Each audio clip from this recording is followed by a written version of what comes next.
A really good team win. I really believe these games can be really hard. You know, you guys have been doing this a long time. When you sandwich a game like this in between a national story game last week and how many snaps were in that game and the emotion of that game, and then a crosstown rivalry next week, regardless of whether you talk about it with your players, obviously they know about it, and the magnitude of potential what that game means, and then a noon kickoff. So I got to give a lot of credit to our assistant coaches and to our players for really coming out today. Not playing a perfect game, obviously, but you're playing a conference game, sandwich in there, and you win by 21 points. And the storyline would be the defense. After the last 5.5 quarters of what we had played, we had talked about it during the week. We had really felt like we'd played good defense for 7.5 weeks, and then in 5.5 quarters, we played really, really bad. And so it was good to see we got back to playing like we were earlier, and maybe even better at times. I thought we were very aggressive, and the players really got after the ball today, creating turnovers. And some big stops. So that was great to see. On offensive storyline, be the offensive line, I think, and really a really good second half. Of football. I thought football outside of the turnover late was good football in the second half. Whatever 14-3 or whatever it was in the second half was good. So a lot of credit to the offensive line and Curtis. Curtis ran really well outside of the fumble at the end. And it's a good story for our guys because he had his best week of practice, as we had talked about, since we've been here, and then goes out and performs. And I think as you look at the hidden stats, you always look at, to me, to see how the offensive line is playing is the negative plays in the run game. And so Curtis, I think, has 31 carries or something and only loses 1 yard on the day. So a lot of credit to Curtis and a lot of credit up front. And at the end of the day, there was, a tie game at half here. And, you can just imagine what this press conference would be like if it went the other way. So it was really good to see our players and coaches come on and have a good second half. Lane, how much of your defensive front really played into your improved effort overall on that side of the ball? Yeah, I thought our front played really good. I thought our linebackers timed up the blitzes. You see 11 tackles for loss and 7 sacks in the game, and not just the little sacks, 56 yards of sacks. That was a big deal to try to harass the quarterback and make him not be able to be comfortable in his system. And so, once again, credit to our staff, our defensive staff, and our players. Lane, you had said a tie game at half, coming off 2 losses. Sports has a lot of momentum sometimes that affects performance. Was that a concern, thought process in that third quarter? Well, I think, you're always trying to manage the situation in the game, and we know what the standards are here, so we understand, I was coming up the tunnel with an Arizona State player that I've known from being around before, and he looked at me, and I know what his look was. His look was like we were getting booed off the field, and it was a tie game. But that is what it is. That's LA, and that's SC, and so we understand that. So it was very critical, obviously, to have success in the third quarter there just to get some juice back in the stadium. Do you talk to your team about the position? I mean, you take it a week at a time, but you're sort of kind of in a situation where you control your own testing. You can still have the season that some players think is good. I mean, do you talk to your team about that? Where you put yourselves? Well, I think that this was such a unique week in how all the stuff set up after 2 losses and still having so much to play for. So we did talk about that a little more than normal. Normally we're only about the game, and our focus was on the game, but we did make sure that everybody understood where we were at as far as what was at stake. And, that really it was like an NFL feel of a playoff. That really we were in a 2-game playoff, to continue playing in the conference and win the South. So we got one down, and now we got another one next week. I assume you'd like to get Robert Woods the ball more. So why isn't it happening? That's a good question. I don't have the answer. We tried the first play of the second half, tried to get him going, because I could feel him. And the ball got tipped there. The guy made a great play on it. They were trying to get him the ball in the flat and get him going. So, unfortunately, we just haven't been able to. Did you get the sense that it was affecting his morale at all? Yeah, he's human. He's one of the best we've ever had here, and but at the same time, you're human. You want the ball. You play receiver, you want the ball, and so it was nothing negative. It was just from our relationship, I could feel him. I just think he was a little bit down. What was the biggest tactical adjustment on defense? Was it blitzing more, or was it? Well, I think that our guys really were more aggressive, and that's just not with the defensive calls, but really the front seven. They got after, they attacked. And part of that is last week what that system makes you do. You got to read a lot of stuff because the quarterback runs and everything. But I thought we were much more aggressive, even though this quarterback pulls the ball and runs sometimes. So it was good to see, and it was much needed. Can you talk about the shuffling on the left side of the offensive line all game? Yeah, we just had made a decision, to play Andre every third series, and then with the two left guards, just to play them every 2 series and rotate, which we had done. This is the 3rd week in a row we had done that. So just creating competition. We started Jaleel over Soma, and so we just always wanted, no matter how our production has been going, we want to make sure that we're still trying to find ways to improve. Was Silas available? He was not, no. Are you ever surprised by anything Marquise Lee does?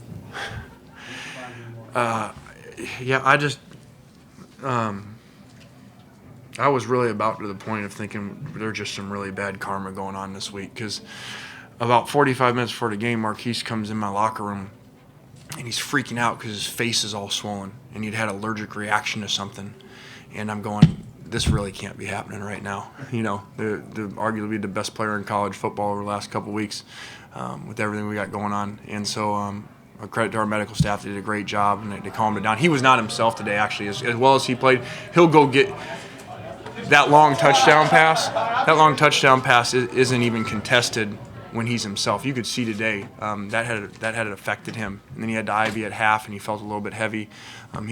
He wasn't himself, and he's still one of the elite players in college football today. And he would have normally went and got that deep ball to put the game away on the stutter post. He would have normally went and got that. Do you think it's important for him and really the program for him to kind of be in that conversation for the Heisman? You've talked about him being probably the top player right now. I mean, do you think that that's something that would be good to have, obviously? Sure, yeah, it would be great to have. I think it would be well-deserved.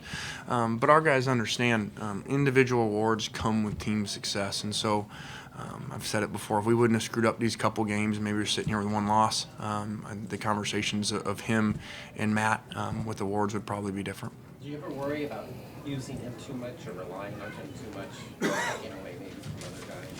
No. I think that's your job as a play caller. If you got somebody that people can't stop, you keep getting the ball. I think the question is, if we're sitting in here and he touches the ball 3 times in a game, I would imagine that would be the first question that you guys would ask is, what are you doing?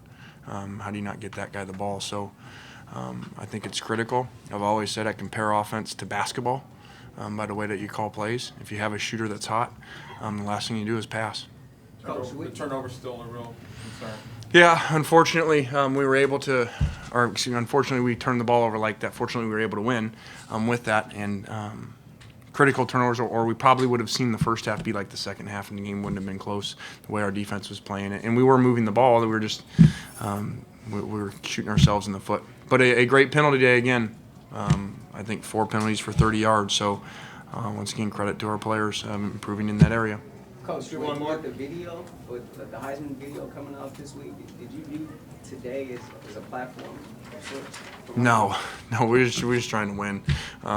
It's been a long 2 weeks, and a long week with the distraction this week, unfortunately. I've felt bad about that for all SC people, administration, fans, everything, because it was an unfortunate situation what happened with the ball deal, and it was just such a story, unfortunately. So the last thing we're worried about is a Heisman platform, Marquise today on Heisman. We want to make sure that we won the game. Thank you. All right, guys. Thanks.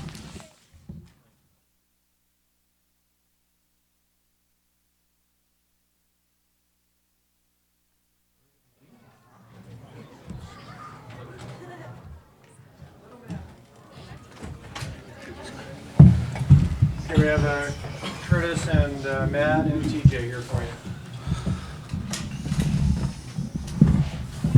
Matt, with the past couple of weeks and the losses and the game being tied at halftime, how important was it for the offense to come out and have a big second half and to kind of pull away?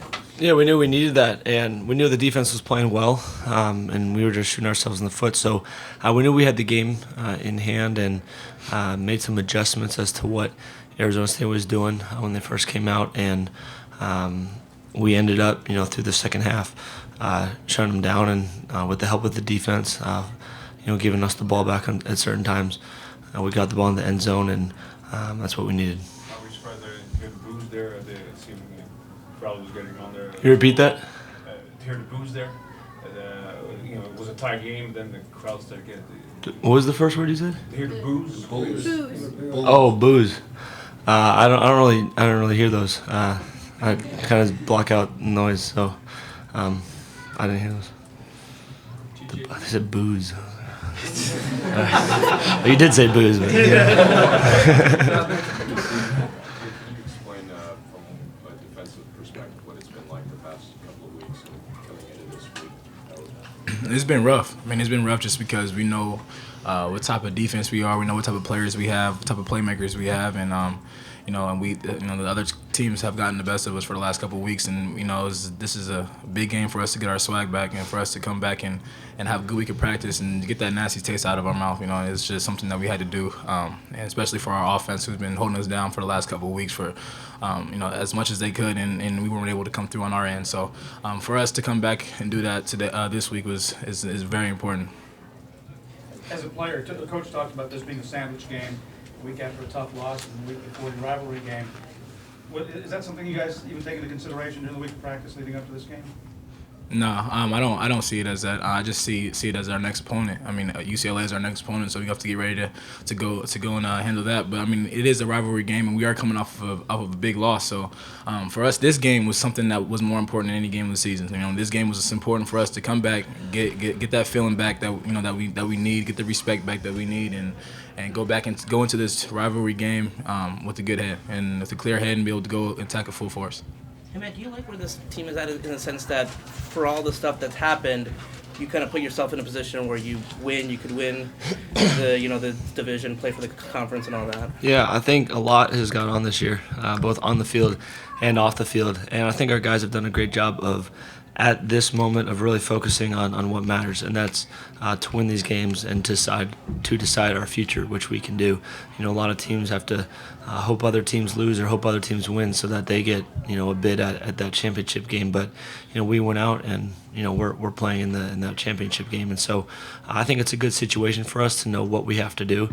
I don't look at it as pressure or anything, but we know we have a goal, and no doubt that we can achieve that. Matt, how big of a distraction was it this week? We didn't get a chance to talk to you guys Thursday after the whole ball issue came out. So how distracting was that for your team?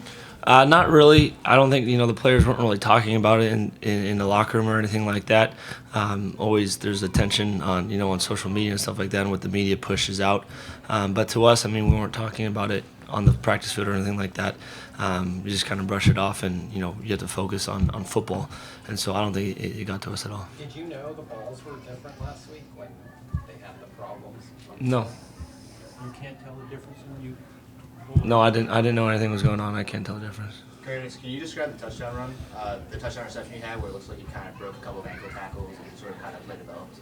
It was just a slow screen to the left, and the defense was right there, and we just made a play on offense. Basically, what we did. How was that for you today, Curtis? During a season where Silas has kind of got most of the carries, what was it like for you today to kind of take a leading role? It felt good, but only thing I'm worried about is getting a W. No matter if I get the ball or not, I'm just going out there just to compete with my team and try to get a W. Did you know going into today you'd be taking that much of a load on, that many carries? And if so, when did you know that? I didn't know. We have guys that tail back, so I really didn't know. I just prepare myself throughout the week and practice, and I was just ready to to compete with my team. Matt, is there anything that Marquise does that surprises you anymore? Any surprise way that you see him working? No, you kind of expect greatness from him whenever he touches the ball, and that reverse. It was a verse, and then he reversed the reverse, and that was pretty special to see him do that. He credited you with holding the block on the play. Is that correct? I got in the way. Yeah. my strength coach, I said I got an A for effort and a F for style points. But it's like he's always credited the blockers. He never acts like he does it himself at all. No, he does a lot himself, but it does take 11 guys to move the ball down the field, and he does get some great blocks downfield. But I think he's the catalyst to moving that ball. Matt, did you sense any frustration from Robert? 2 catches, under 3 yards today. No, he does a great job of handling that, and we try to get him the ball. That one, just right off his fingertips up the middle, that probably could have been a touchdown. And I try him to get in the ball. I'm not looking out there and picking between the two. I'm reading coverages, and most of the time he's into the boundary where they're clouding and putting two guys on him. And teams have started to do that. They're forcing us to run the ball to where they're trying to take away our passing game and trying to take away Robert and Marquise. And so sometimes that's just going to happen because of the game plan. Can you be pleased with a 3-interception performance? I'm pleased with the win. I'm definitely pleased with the win. It's a better feeling than anything. And you never want that to happen, though. You never want those picks. It's just some weird situations, and just got to make sure we don't let it happen again. For TJ and Matt, do you guys feel like you're in a playoff situation now? You won today, and now you're going on to next week. I mean, do you guys feel like that? Yeah, I think it is kind of what I mentioned earlier about we control our own destiny, and we have to win to move on to the next stage of a playoff, or whatever you want to call it. This is these next couple games. If we lose, it is a playoff in a sense. So we're focusing on just this round of that playoff in this game, which is UCLA, and we'll go all in on that one. Matt, what are your thoughts about Marquise being mentioned in the Heisman race? He's every bit deserving. I mean, he's the best player in his position, and he's done some tremendous things this year with the ball as a receiver, as a kick returner, and across the board. And so, we'll see how this pans out over the next couple of weeks. But he deserves to be in the talking.